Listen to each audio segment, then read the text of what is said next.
Hello, this is Craig and welcome back to Cruising Off Duty. This is our yearly pilgrimage to the Annapolis Sailboat Show, also called the United States Sailboat Show, held every Canadian Thanksgiving weekend in Annapolis. So they don't know they're doing this, but we're foregoing our Thanksgiving to go see this show every year, but it is well worth it.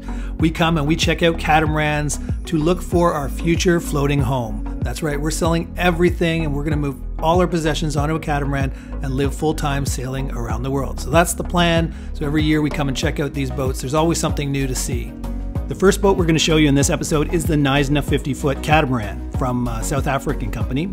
We haven't seen this boat since the Miami Boat Show a few years ago. At the time we loved it. Janice really loved the interior wood, but this one's going to be slightly different. This model has more plastic inside, but we found out this is not the standard. This is just this owner's choice of colors and whatnot. So anyways, come along with us and we'll let you know what we think. Here we are getting on the back of the Knysna 50 from the dock, and I'll talk about how we got on in a second. It's kind of cool.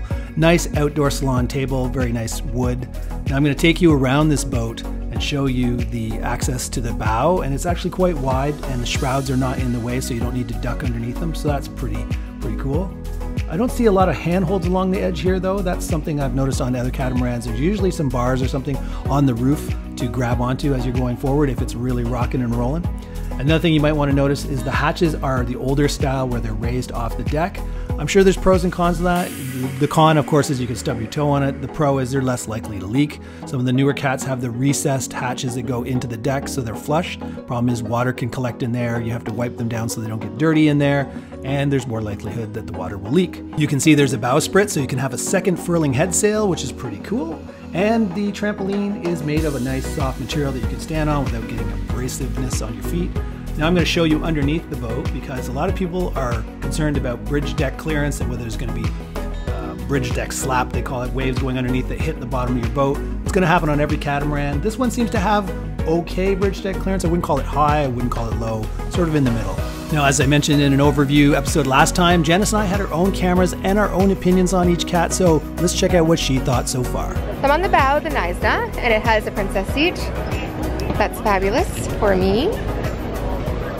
The hatches are raised, you know, but I can still deal with that. The Knysna trampoline is this good, easy to step on material, and it has a catwalk to the anchor. The anchor, instead of being mounted kind of back here, is mounted at the very front with a catwalk to access, and I like that a lot. I know that our charter boat that we had, the anchor was kind of back here and it would bang on the hulls when we were raising it.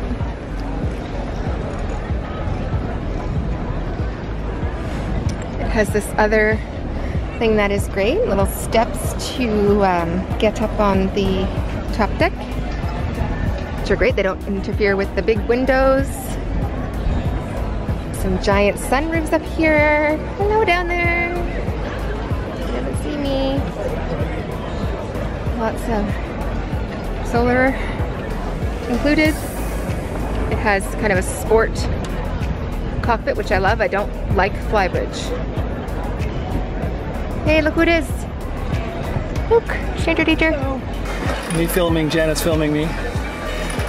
And it has a sunroof there and a hard top. It has the cover that comes down included. So you've got the hard bimini on top of the nav or the helm, and then you've got these roll down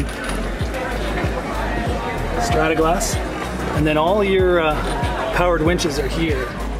All your lines and your power winches are all controlled from the helm, so you should be able to single hand this, no problem at all. Also, I thought the instrument panels were nice, easy to see, in a good layout, so no complaints here either. No hard windshield, but still very good. Lots of things that we like. The windshields are big and unobstructed. Lots of window around here.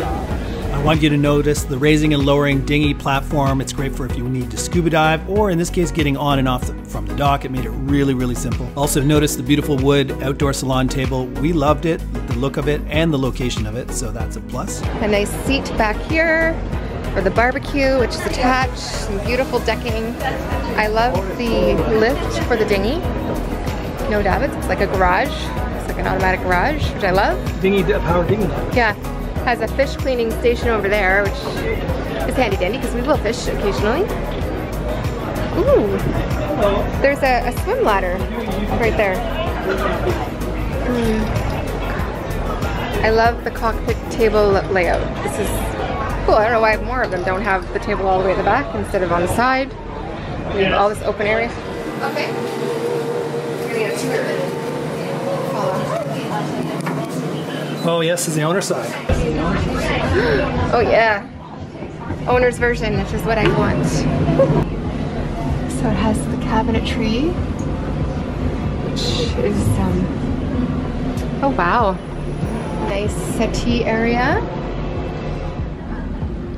It's our master berth. Lots of cabinets. Unfortunately, I'm disappointed to see that all this is now plastic and this is fake laminate. When we looked at it in Miami a few years ago, this was all wooden, real wood lattice, and it was much brighter sides and the walls, etc.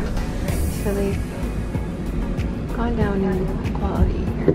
What we like about an owner's version of a catamaran is you get 3 cabins instead of 4, which means the owner's side has the entire hull to themselves. So not only do you get more privacy from your guests, but you also get a lot more storage capacity. And you get a bathroom and shower that looks full-sized, not miniaturized. As you can see, there's mirrored vanities from different angles for the ladies, and you pan over to the right, and what I like is a computer station for all that video editing I plan to do as we travel around the world. I think Janice and I could easily see ourselves living in this as our master stateroom, no problem at all. Ooh la la!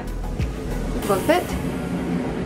I find this head to be not that big for a master. The head should have started out here.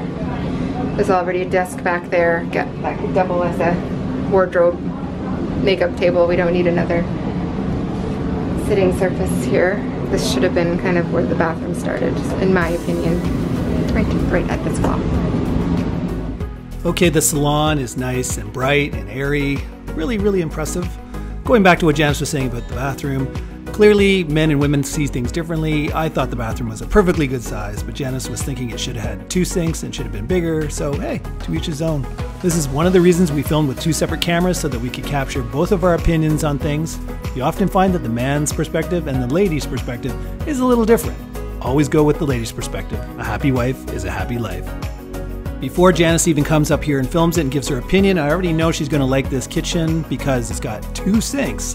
That's a big thing for her. It's got to have 2 sinks so you can wash dishes. Also, the Korean countertops go right over the sink, and when you lift them, they're sturdy and heavy. Feels like quality. So let's see what she says when she comes to this area.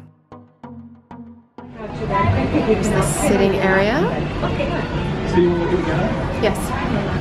Oh, no, go ahead. Big bright windows. Lots of, cupboard. This is obviously the coffee station. The galley has 2 big sinks. The counters are still very nice. At least they haven't downgraded that. Yeah, that's very solid and that's quality. So that's good. But this is very, very thin veneer.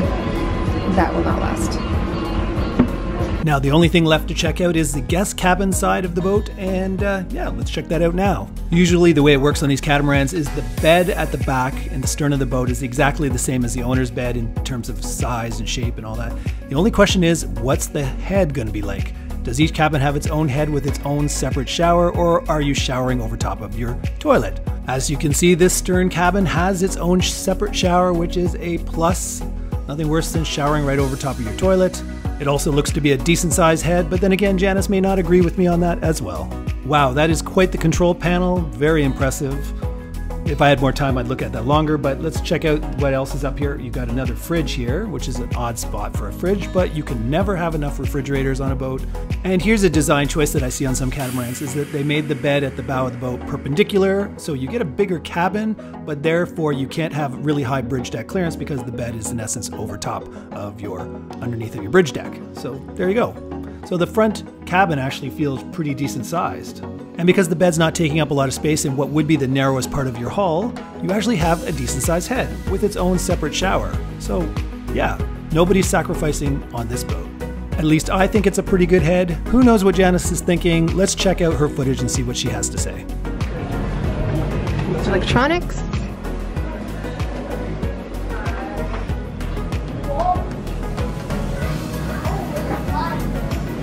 Seating and a step. So this head is the same, almost size, exact same size anyway, of the Master. The Master should be more substantial. Here's the head in one of the secondary cabins. Yeah, very disappointing because this isn't even a nice kind of plastic, not nice color. It's the exact same. They used to have wood, like in little strips, kind of woven like that. But the windows are nice. There's cabinets up there.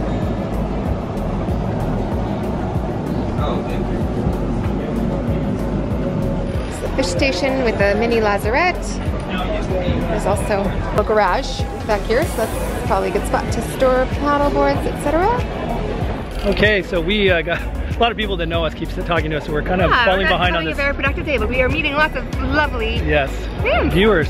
Viewers are great. We told people to say hi if you see us. Yep, and so we are doing that. Give them the time if they do that. So we just finished finally the Knysna that's behind me here, the Knysna 50.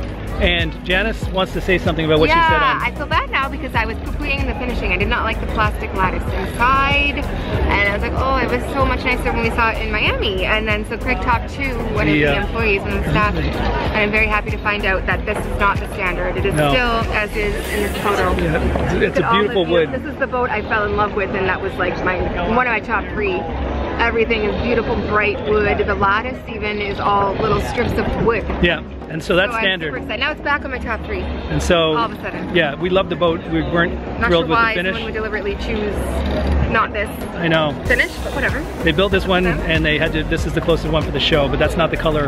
Thank God. That's not the standard. We do love this boat in every other way. Now that we found out the wood is the standard, we still love this boat. Now it's on my top 3 again. And as is here is what we saw in Miami with the white countertops, the white, same as in here, but with the bright wood, it's so much prettier.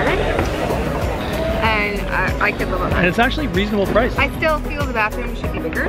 The master head should be bigger. We do not need we don't need a humongous desk area as well as a dressing table. I'm not going to be sitting to do makeup ever. But a big shower. Never. Did you see the shower? Yeah. Big shower. And the price is not bad. $8.95. No, it's very That's actually reasonable. So, thumbs up. Put it in our top. Back in my top 3. If it's this pretty. There we go. Talk to you later. That's our walkthrough review of the Knysna 50 foot. We really like it. I know at times it didn't seem like it, but we do, especially now that we know the wood is the same wood we saw a few years ago at the Miami show. It would be the perfect size and layout for a couple like us to live full time on it, and it's also not crazy expensive, considering once you get the real wood, it's quite nice inside. So the next show is going to be the Lagoons. We're going to start off with the Lagoon 380, which is a 38-foot boat. Then we'll move on to the Lagoon 40, which of course is a 40-foot boat. And finally, the Lagoon 42. Those are the next 3 episodes. They'll be pretty quick, back to back to back. And hopefully you're looking forward to that. If you enjoyed this episode, please give it a thumbs up. If you haven't already, subscribe so you don't miss any future episodes. And a special thanks to the patrons. If you enjoy the channel and you feel there's a lot of effort that's gone in and you want to reward it with a little bit of, tiny bit of money every time there's an episode, then go to patreon.com, and we really appreciate the support. So that's pretty much it for now. Until next time, this is Craig and Janice signing off, wishing you safe cruising.